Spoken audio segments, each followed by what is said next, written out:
La question de l'être et du devenir. Donc, j'ai annoncé là sur le papier qu'on allait parler des questions philosophiques fondamentales liées à la spiritualité. Et une question fondamentale, il y a deux tendances qu'on retrouve depuis l'Antiquité chez les Grecs, avec deux extrêmes, un qui est Parménide et l'autre Héraclite. Pour Parménide, il y a l'être qui est un et qui est quasiment constant, immobile, enfin le changement n'est qu'apparent, il y a du changement mais ce n'est qu'une apparence. Et par contre, pour Héraclite, au contraire, il n'y a pas d'unité, il dit que multiplicité et changement, que rien n'est permanent. Donc une de ses célèbres phrases, c'est on ne se baigne jamais dans le même eau dans le fleuve. Voilà, dans le fleuve. Alors, qui correspondent d'ailleurs en science d'une part au principe de conservation, ça c'est plus le côté Parménide, des choses qui se conservent comme l'énergie, la quantité d'électricité, etc. Et ou au contraire des principes d'évolution qui font que les choses évoluent et changent, ce qu'on trouve en science avec l'entropie. Et dans les religions et les spiritualités, on trouve aussi ces deux aspects, alors pas forcément aussi extrêmes d'un côté ou de l'autre, un peu mélangés, mais il y a quand même un certain nombre de spiritualités qui vont plutôt dans le sens de mettre l'accent sur l'être, alors que d'autres vont mettre plus l'accent sur le devenir. Et en gros, donc, et ça pose la question, on ne peut pas arriver à dire oui ou non parce que on ignore véritablement quelle est la cause première. Donc c'est un petit peu la question de découvrir quelle est la cause première et à ce moment-là de pouvoir avancer là-dessus. Alors, je vais partir des religions monothéistes. Et les religions monothéistes vont être plus basées sur l'être. Puisqu'au départ, dans les religions monothéistes, on a un Dieu qui est immuable, unique, immuable, absolu, donc qui a les qualités d'un être et qui ne change pas fondamentalement. C'est le point de départ. Alors, je vais prendre des exemples du judéo-christianisme, mais après on verra quelques citations aussi même d'autres religions. Ça c'est dans l'Ancien Testament. Dieu déclare à Moïse, je suis celui qui est. I am who I am, c'est même encore plus fort en anglais. Et ça veut dire que Dieu existe par lui-même, il n'a pas besoin, il n'a pas de cause, etc. Donc c'est bien le point de départ. Et c'est ce qu'exprime le mot Yahvé d'ailleurs. Et en même temps, on a, là c'est dans le Nouveau Testament, que l'idée que la puissance de Dieu et sa divinité se laisse voir à travers ses œuvres, c'est-à-dire que les œuvres sont un reflet. Alors ça c'est justement typique de l'être, c'est-à-dire il y a un changement apparent, mais finalement c'est la même chose. On retrouve la même chose dans la création, on retrouve Dieu. Les lois de l'existence donc sont des lois notamment de cause à effet et donc de ressemblance, justement. C'est-à-dire les faits ressemblent à la cause. C'est la cause, mais sous une autre forme. Donc, comme les effets vont refléter la cause, et donc dans les choses créées, l'idée des religions monothéistes, c'est-à-dire qu'on retrouve cette idée de Dieu. Et on va le voir par des citations concrètes. Alors la citation de Romains 20 en entier, ce qu'il a d'invisible depuis la création du monde, alors il ici c'est Dieu, se laisse voir à l'intelligence à travers ses œuvres, son éternelle puissance et sa divinité, en sorte qu'ils sont inexcusables. Donc en gros c'est dire à ceux qui sont païens, qui ne croient pas, vous avez l'évidence sous les yeux, la création reflète Dieu, donc si vous ne croyez pas, vous n'avez pas d'excuse. Alors, le pendant, le même type de citation dans l'islam, mais qui est plus du côté positif. Là, c'est pas adressé à ceux qui ne croient pas, c'est adressé à ceux qui croient, au contraire. Dans la succession de la nuit et du jour, donc ça veut dire la régularité des phénomènes dans le temps, etc.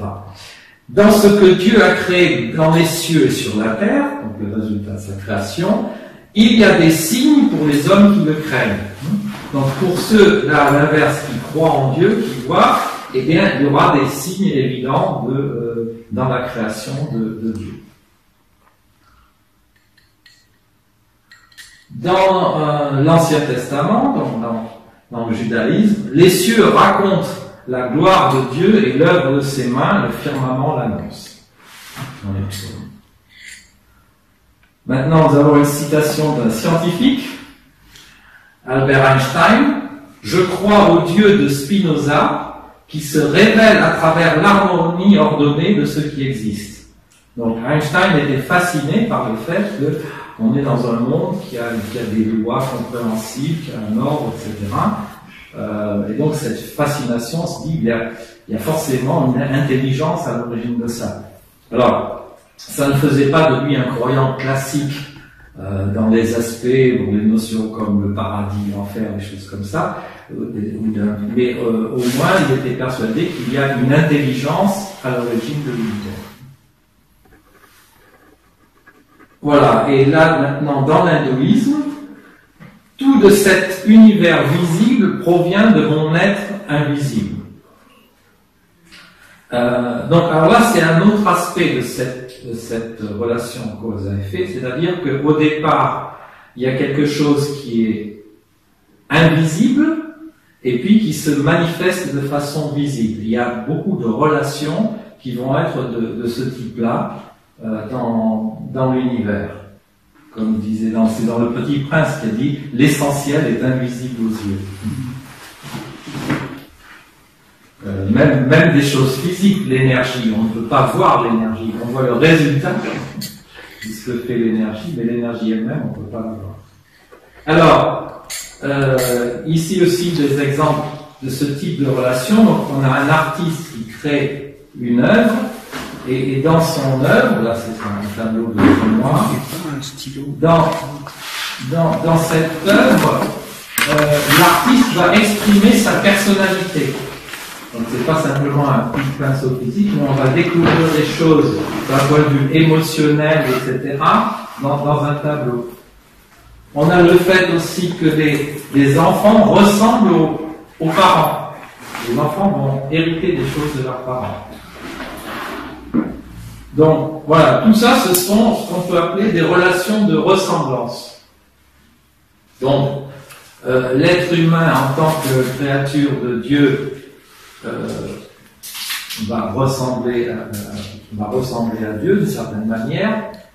La relation esprit-corps, vous pouvez voir souvent par l'expression d'une personne dans son visage ou dans ses gestes. Est-ce qu'elle est heureuse? Est-ce qu'elle est triste? Est-ce qu'elle est en colère? Ça va exprimer. Et relation parent-enfant aussi, relation de ressemblance. Alors, donc, on peut de ce fait généraliser la notion d'esprit. C'est-à-dire, déjà, le fait que notre esprit soit capable de comprendre les lois de la nature et de l'univers montre un lien entre l'esprit et la matière. Parce que si on regarde extérieurement uniquement, nous sommes le résultat d'une certaine évolution. Et comment ça se fait qu'un simple résultat, des causes, soit capable maintenant d'analyser les causes, de savoir qu'est-ce qui s'est passé au moment du Big Bang, ou être en passe de le faire en tout cas. Ça prouve qu'il y a des liens profonds. Et une partie importante de ce lien, ce sont les mathématiques. Et donc, elles correspondent à les mathématiques, à la nature profonde de l'univers. Donc on trouve des formes ou des choses dans le club science là, que j'ai animé samedi, je parlais ce qu'on appelle des fractales. Et alors mathématiquement c'est un peu compliqué, mais dans la nature, par exemple, des fougères, ce sont des fractales. nos poumons, ce sont des fractales. Donc on trouve dans la nature plein de structures mathématiques. Mais je n'irai pas avoir plus de détails là-dessus pour le moment. Et justement, Einstein disait, ce qu'il y a de plus incompréhensible, c'est que le monde soit compréhensible. Justement, il s'étonnait du fait que si tout ça était le résultat d'un simple hasard, d'un simple bouillonnement en quelque sorte, il n'y aurait pas de raison que nous, avec notre intelligence, on puisse comprendre comment ça fonctionne. Donc, si l'esprit on considère l'esprit comme une sorte de nouvelle définition, comme tout ce qui est immatériel, alors cette notion, elle existe à tous les niveaux de l'univers. Alors, bien sûr au niveau de l'être humain, mais même chez les animaux, il y a forcément une certaine unité dans leur comportement qui fait que les mouvements du corps sont coordonnés.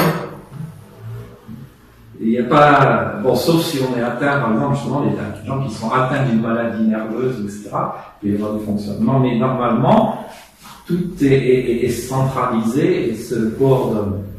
Et cet aspect, c'est ça la différence entre la vie et la mort, entre un animal vivant. Un animal mort, c'est plus que de la matière, il n'y a plus rien qui anime, justement, le mot animal vient de animal qui veut dire âme. Mais c'est vrai chez tous les êtres vivants. Donc même les êtres vivants unicellulaires, et une cellule, ça ne veut pas dire que c'est simple, une cellule est extrêmement compliquée, extrêmement riche, mais tous les éléments de la cellule fonctionnent ensemble dans une même direction. Et la matière inerte elle-même, déjà elle obéit à des lois, aux lois de la physique, donc ça suit un comportement particulier, et bien que les constituants de la matière soient toujours les mêmes, on a des protons, des neutrons et des électrons à la base de la matière, qui constituent en atomes et en molécules, mais assemblés différemment, ça va avoir des propriétés extrêmement différentes. Prenez en particulier l'exemple l'hydrogène, qui est un gaz extrêmement très léger, qui peut facilement exploser, etc. Vous avez l'oxygène qui brûle tout, qui fait que les choses se consument, etc. qui nous est indispensable d'ailleurs pour la combustion interne. Vous les mettez ensemble, vous obtenez, alors vous avez deux gaz, vous les mettez ensemble, vous obtenez de l'eau qui a des propriétés complètement différentes des deux gaz. Pourtant, du coup, si vous regardez le nombre d'atomes et tout, c'est la même chose, mais des propriétés totalement différentes. Et jusqu'aux particules élémentaires, donc qui vont obéir aux lois de la physique, et qui ont des propriétés, alors c'est aussi la grande énigme de la physique quantique d'ailleurs, à la fois ondulatoires et corpusculaires, donc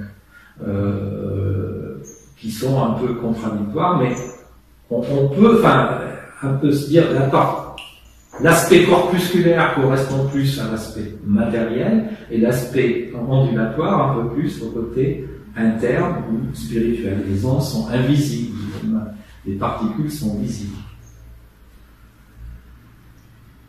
Alors, on a un tableau un petit peu récapitulatif, dans lequel donc, on a tous les êtres, et avec ce côté intérieur et ce côté extérieur. Bon, où je suis allé plus en détail. Bon, alors, après les mots qu'on met, instinct animal, instinct végétal, bon, ça c'est une question de vocabulaire, c'est pas toujours évident, et la nature directive, les choses sont dirigées selon les lois et les propriétés particulières. On parle d'ailleurs en chimie entre les corps d'affinité. On utilise même des termes humains pratiquement pour décrire est-ce que deux atomes chimiques vont s'assembler ou au contraire se repousser ou exploser ensemble. Alors, cette dualité verticale, elle exprime la ressemblance en fait. Et on parle de dualité verticale parce qu'on parle de deux niveaux différents. Le niveau spirituel et le niveau matériel ne sont pas de même niveau. C'est un autre niveau ontologique, on dirait en philosophie. Donc, et l'idée c'est que si l'univers, par tous ses composants, a ces deux aspects-là, bien que la cause de l'univers elle-même doit avoir un côté intérieur et un côté extérieur. Alors, on me dit, mais si bon, pour ceux qui sont des croyants en un Dieu qui est esprit, mais c'est quoi la forme de cet être? Bien, c'est tout simplement l'énergie qu'on retrouve d'ailleurs seulement dans la philosophie orientale, où il n'y a pas de Dieu personnel. On retrouve, il y a une énergie ou une source originelle d'énergie. Et donc, dans les religions monothéistes, on n'en parle pas trop, mais finalement, s'il existe un esprit, mais il doit avoir aussi quelque chose qui a pu se convertir en matière. Et on sait aujourd'hui que matière et énergie sont équivalents. Donc, il doit y avoir une sorte de pré-énergie ou de quelque chose au départ qui soit comme l'énergie, qui devienne l'aspect matériel de notre univers, et de l'autre côté l'aspect. Donc, et cette forme extérieure visible va ressembler à la nature intérieure invisible, à l'aspect intérieur. Alors, donc ça c'est le côté vertical, stable. D'ailleurs, il y a dans notre univers, il y a une des forces fondamentales qui s'appelle la gravité. Et la gravité, elle permet aux choses d'être stables, justement. Lorsque des astronautes vont dans l'espace, s'ils ne font pas attention, tout va voler dans tous les sens, il faut être extrêmement attention. On ne s'en rend pas compte parce que c'est pour nous, c'est naturel la gravité, mais vous voulez faire bouillir de l'eau, etc. Dans l'espace, c'est notre histoire, il faut que vous avez intérêt à fermer la casserole. Bouillir de l'eau, sinon ça va partir dans tous les sens. Vous aurez même du mal à le mettre dans la casserole, parce que ça n'a aucune raison de rester là plutôt qu'ailleurs. Donc, la gravité est extrêmement utile pour avoir des choses solides et stables, pour qu'on ne s'envole pas n'importe où, n'importe comment. Alors, à l'inverse, aussi bien spirituellement que physiquement, il y a un autre principe qui est le principe du système de paires. Alors, comme je vous ai dit, même si dans les religions monothéistes, on a mis en valeur plus ce côté, je dirais, intérieur, ou cette verticalité, ça ne veut pas dire que l'autre est absent, mais dans la philosophie orientale, on met plus l'accent sur, au contraire, une relation horizontale, c'est-à-dire ça veut dire horizontal quand on parle spirituellement, c'est le même niveau. Donc, c'est le yang et le yin qui représentent le Tao, c'est-à-dire la voie. Donc, dans le livre, ce qu'on appelle le livre des transformations, en anglais on dit en général Book of Change. Mais ce principe donc qui vient essentiellement de la philosophie orientale, mais même si on en parle moins, on le retrouve quand même dans les religions monothéistes. Et alors on va voir justement, cette fois-ci je démarre avec l'islam. Allah en tira un couple, l'homme et la femme. C'est lui, Allah, qui a créé les couples mâles et femelles. Donc on met bien l'accent sur le fait que Dieu, l'être originel, a créé. Dieu créa l'homme à son image, à l'image de Dieu il le créa, homme et femme il les créa. Donc c'est même encore plus fort là parce que c'est non seulement le fait qu'il crée mâle et femelle, mais ça veut dire si c'est à son image, ça veut dire que Dieu en lui-même a ces deux potentialités, mâle et femelle. Alors, et dans l'hindouisme, on a aussi « Je suis le père et la mère de cet univers ». Alors, ces caractéristiques duales, donc on a dans l'humanité, on a homme et femme, couple. Après, on a dans le monde animal aussi, mâle et femelle. Chez les plantes, on a étamine et pistil.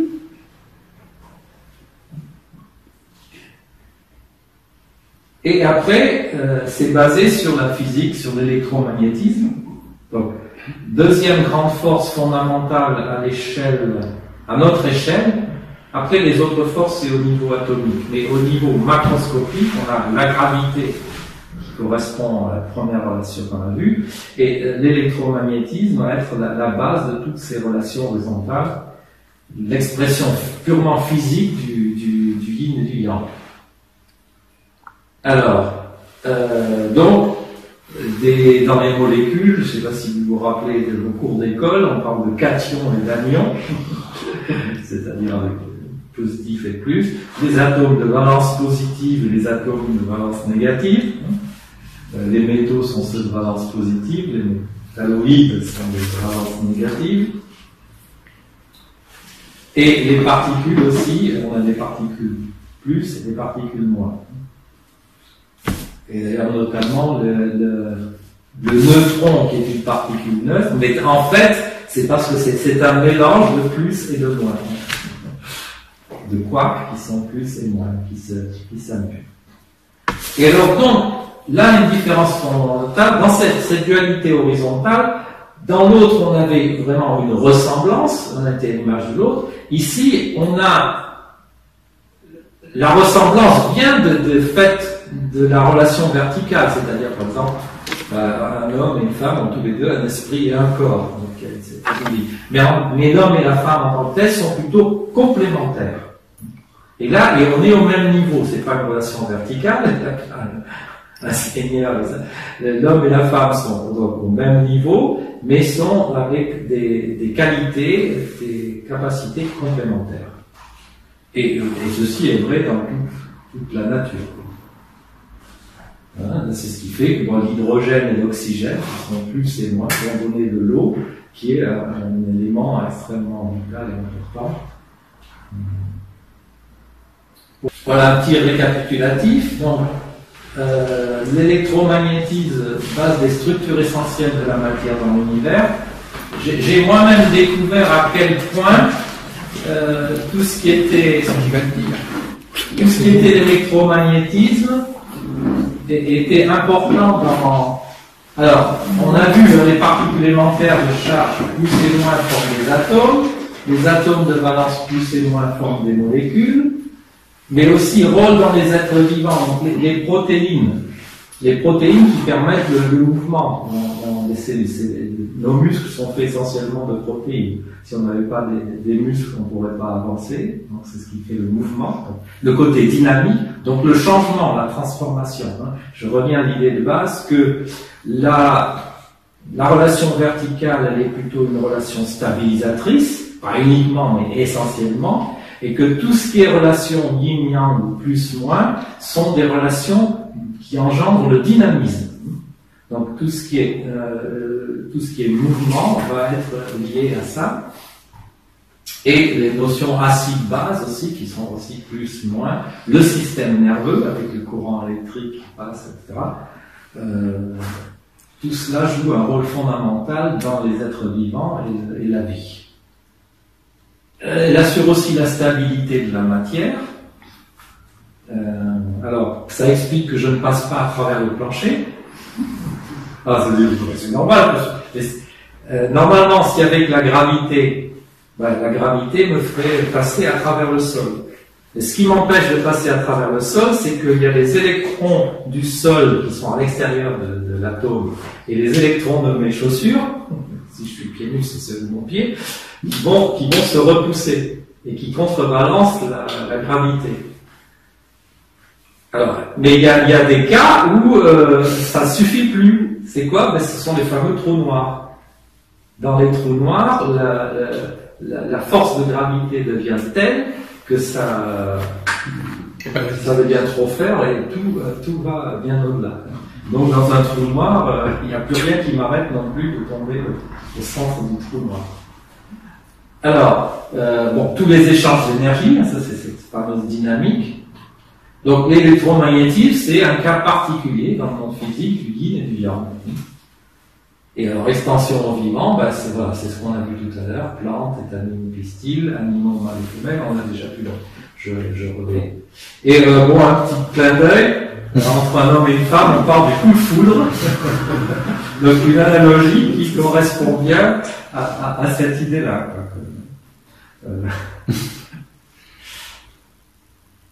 Alors, donc tout ce qui est yin et yang, alors ça explique les échanges, la dynamique, ça explique aussi la diversité. Pourquoi? Parce que au lieu d'y avoir purement ressemblance, il y a complémentarité. Donc, quand vous avez un couple qui va avoir des enfants, ben, chaque enfant va être différent parce que vous avez une espèce de loterie en quelque sorte. L'enfant prend la moitié des caractéristiques du père et la moitié de la mère. Bon, chez les animaux c'est pareil, il n'y a pas que chez les êtres humains. Donc, ça va créer la diversité. En plus, donc après, avec des mutations, il y a le fait qu'on passe même d'une espèce à une autre, etc. Mais le point de départ fondamental, c'est cette relation yin-yang. C'est pas parce que la pure descendance en verticalité, ça ne crée rien.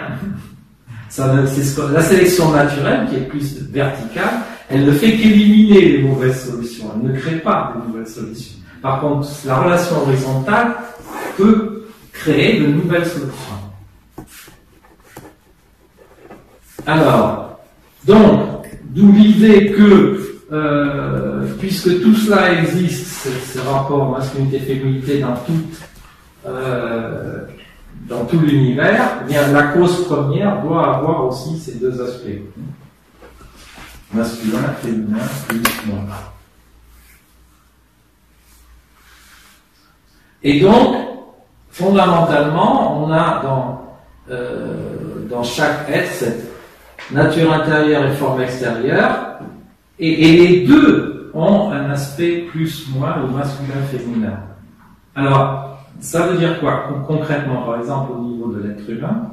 Ça veut dire qu'un homme et une femme ne sont pas simplement différents et complémentaires sur le plan physique, mais aussi sur le plan spirituel, émotionnel. Donc, en général, les hommes et les femmes réagissent différemment. Je ne sais pas si vous avez entendu de Mars et Vénus, sauf que ça n'est pas 100% comme ça ou 100% comme ça, parce que, bien sûr aussi, c'est d'ailleurs dans le symbole du yin et du yang, vous avez un petit point à chaque fois qui représente l'autre aspect. Autrement dit, dans chaque yang, il y a un peu de yin, et dans chaque yin, il y a un peu de yang.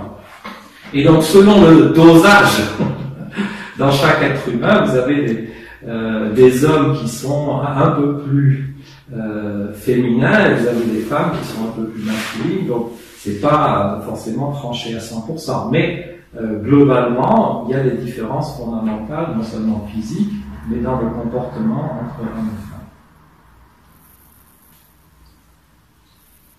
Alors, un peu pour terminer, petit récapitulatif. Alors, je m'excuse, c'est un petit peu, j'ai pas réussi à le mettre en progressif. Alors, regardez l'écran. On va commencer. Regardez d'abord que le début. Donc, au départ, ici, on reprend. Vous avez le livre des transformations et la Bible.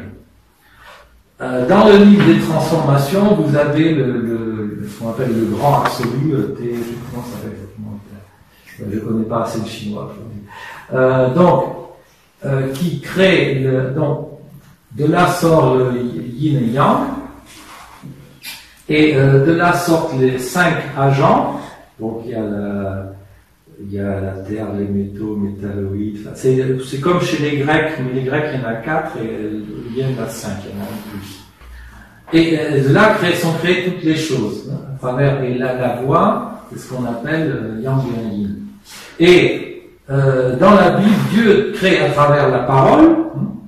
On l'avait dans l'évangile. La parole était avec Dieu et la parole était Dieu. Et là, toutes les choses sont créées. Donc, la voix correspond à la parole, en quelque sorte.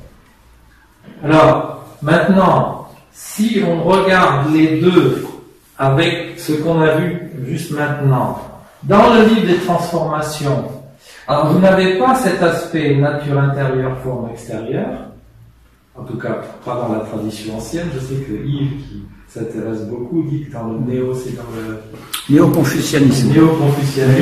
Ils ont développé cet aspect-là. Si vous avez des questions, il pourra vous en parler plus. Mais par contre, on a bien le plus ou moins, il y a le yin et yang. Donc la différence, c'est qu'il n'y a pas de Dieu personnel dans la philosophie orientale. Mais il y a le yin et yang et il y a cet aspect donc essentiel pour le mouvement, la transformation, d'où l'idée plus en Orient d'impermanence, de changement constant, etc. Dans la Bible, on a, alors là, on n'a pas grand-chose comme explication sur la structure de l'être originel. Mais on parle presque uniquement du côté intérieur, en quelque sorte. Donc on ne parle pas du côté extérieur, et on ne parle pas non plus de masculinité, féminité, puisque bon, Dieu, dans le christianisme, a une position de père. Bon, on ne dit pas parent, on dit père. Bon. Alors, on parle de Dieu comme d'une personne. Donc il y a le côté intérieur qui est fort, mais on n'explique pas ses caractéristiques. Et donc l'idée c'est qu'on peut voir maintenant une vision plus globale qui pourrait intégrer tous ces aspects avec le côté nature intérieure et forme extérieure qui fait le fait que nous existons avec un esprit et un corps, c'est ça qui va faire de nous une personne avec sentiment, intelligence, volonté. Mais aussi avec ces aspects yin et yang, donc le côté masculin, féminin, etc. Et donc on peut combiner les aspects de la philosophie orientale avec la Bible, et donc de façon plus générale avec les religions monothéistes. Donc, parce que finalement, on ne peut pas avoir un point de départ qui est figé, et puis rien ne bouge. Alors, en même temps, on a quand même, si tout bouge sans arrêt, on a besoin d'une stabilité. Et la preuve en est aussi bien dans les traditions orientales que occidentales. Dans la tradition orientale, où on parle beaucoup du changement d'évolution, vous avez quand même des choses comme le culte des ancêtres, ou la tradition, qui a une valeur beaucoup plus importante que même chez nous. Parce que la tradition, ici, en Occident, tout ce qui est vieux, tout ce qui on a tendance à faire plutôt révolutionnaire, mais dans l'Orient, le côté tradition, le côté ancestral, est très important. Pourquoi? Ben justement, dans un monde qui est en changement, etc., on a besoin d'un axe vertical stable. Ce besoin est ressenti. À l'inverse, dans le monde occidental, si on a quelque chose qui est figé, etc., je dirais que ça devient quelque chose d'ennuyeux, à la limite, même quand on réussit à résoudre le problème du mal. Ça, c'est une toute autre question que je ne traiterai pas ce soir.